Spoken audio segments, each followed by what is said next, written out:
A ton of research shows that the strongest and clearest link to increased murder and lethal violence is more guns.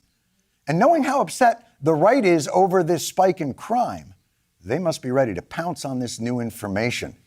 You think the solution for everything is more government. Right. So if a shooting happens, right, and come on, do we really think government is the most efficient entity at solving problems in our country?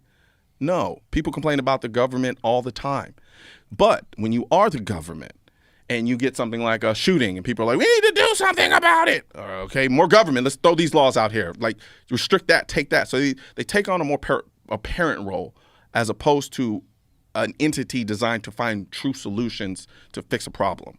So they say, okay, well, if this small number of people are killing people with guns, take the guns away. It's just an oversimplified approach to any problem that comes up, because they're not really about getting to the true issue of the problem. They just want to either look like they're doing something about it, and so they'll just take the easiest approach, or they'll try to scapegoat it on something, because at the end of the day, they realize that their ineptitude with respect to leadership is going to be put on full blast. More specifically, our inner cities. Right. So if the vast majority, I mean close to 80% of gun homicides in this country are coming from our inner cities, and we have 400 million guns in this country. Is it really 80%? Damn near, yes. It's high. It's high. I'm talking gun homicides, right? Not like gun deaths, right? Because it's driven by gang and drug violence. And with gun deaths, then you start including suicide. Exactly. Right. Yeah. And so if you understand that, that means that we're having a high concentrated level of violence in very specific areas in this country, right?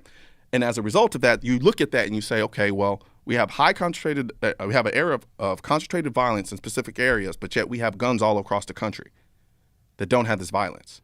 So clearly there's something else going on here other than the fact that there are guns. And then predominantly, these inner cities are led by Democrats. It just is what it is. It's not me playing politics. And they have heavy gun control, which exactly. is crazier. So it stands to reason you're not doing something in these places that you should be doing in order to deal with this violence. How do you avoid inner city violence?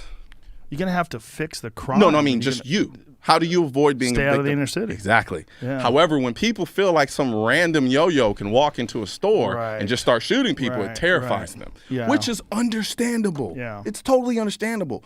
But none of these laws that they're proposing do anything to stop this.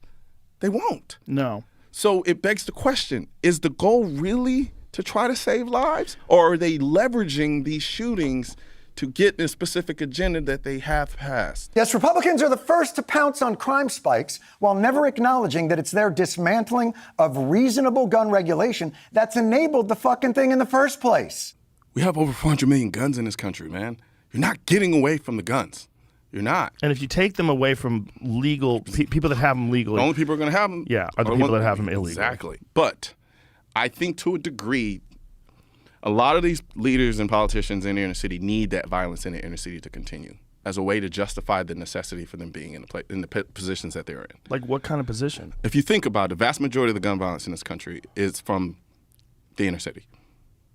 Overwhelmingly so. The numbers are crazy. Like when people talk about gun violence in this country, maybe we should start with that, right? Mm-hmm. Gun violence in this country, when you look at gun deaths, a gigantic percentage of them are suicides. Yeah. Right. I would say about 63 to 65% are suicides. Okay. So when we're talking about gun violence, I mean, I'm not in favor of suicide. Yeah. You know, obviously I want people to get help and live happy lives. But this is not my main concern. My main concern is people harming other people. And I started realizing, wait, 63 to 65% are suicides? And like point out, it's not that I don't care about suicides, but then I also backdoored and I said, okay, well, let's look at the suicide rate just as a whole in America versus other places that have strict gun laws. And I remember when I was on Bill Maher and I was sitting at the round table, we kind of started getting into that discussion. And you would think, considering we have as many guns as we have in this country in the hands of civilians, you'd think, on the surface, we'd lead the world in suicides. We don't. Not even close. So that stands to reason that the issue with suicides isn't a gun thing. It is purely a mental health thing. Yes. right? So that's why I'm able to, okay, let's set this aside and now deal with what's remaining. Then you have a very small percentage that are accidental gun deaths, right? We're talking about like maybe totality in a year, 1,000. And what percentage is that That, about? I think it's like, if I remember correctly, it's like 3 to 5%. Okay. Or something like that. So And- we're almost at 70% then. Yeah. We're at like 68. And that's including, somewhere. and then there's another percentage that includes officer shootings, whether it's officer shooting a criminal or a criminal killing an officer, right? So we can put that here over here as well. To get to where we want to go is essentially homicides with firearms. That's Right. where we want to be. And generally speaking, you got a range of about 8 to 12,000 people every year die from actually being shot by another person. That includes mass shootings, everything. Right. And then what percentage of those are gang related? Because the whole gang-related, because now what's happening is they're taking a lot of the gang-related shootings and including them in mass shootings. I guess you could argue why that's considered a mass shooting, but it's not. But in our minds, when we think about it, a mass shooting is somebody, you have an individual or multiple people who want to go and kill as many innocent people as possible. Right? We're not talking about people who are shooting each other over disputes. This was a dispute that took place in the public between two people with guns, essentially. And so they want to call that a mass shooting. And I'm like, that's not fair, because the way to deal with these types of things they're different. The same way you don't include the suicides and the homicides, because there are different reasons for why they're happening, right?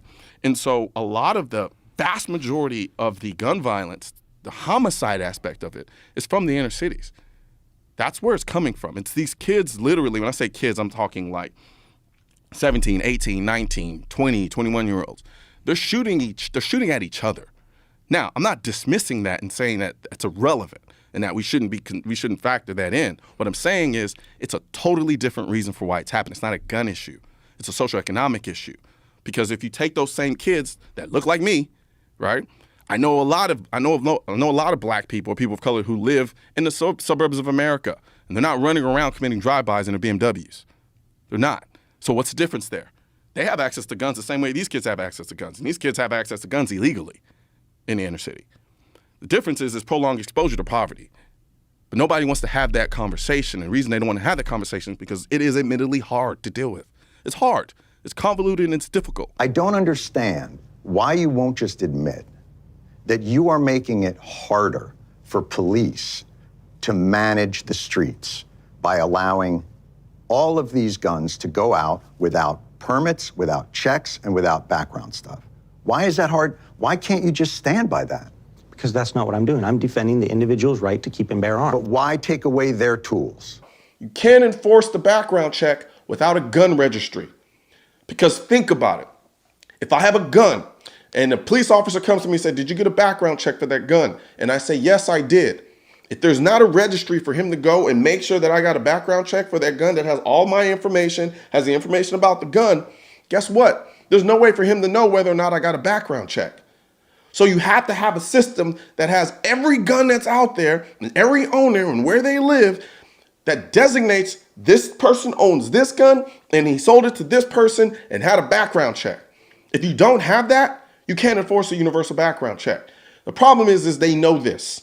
They don't care about the background check per se. What they want to do is they want to kind of inch it in, just a tip. That's what they want to do with the universal background check. They know it's the most easiest thing to swallow for a lot of people. It's like, well, yeah, I don't have a problem with background checks.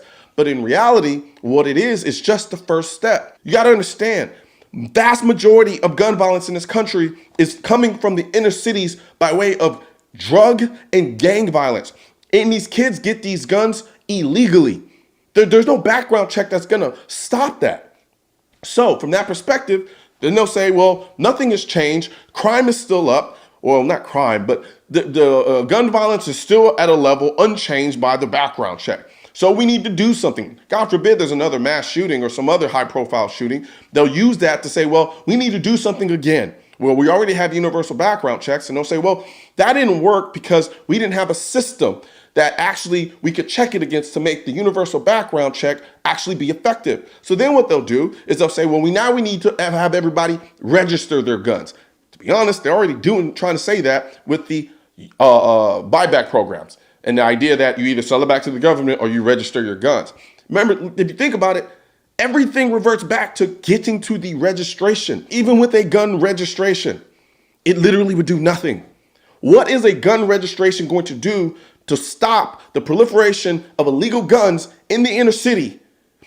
What? What does knowing where all the guns are that are owned by legal people gonna do to stop all the people who buy their guns illegally? It literally does nothing. It absolutely does nothing. But yet they say it over and over. We just want background checks. Just common sense gun background checks. Background checks. Universal background checks.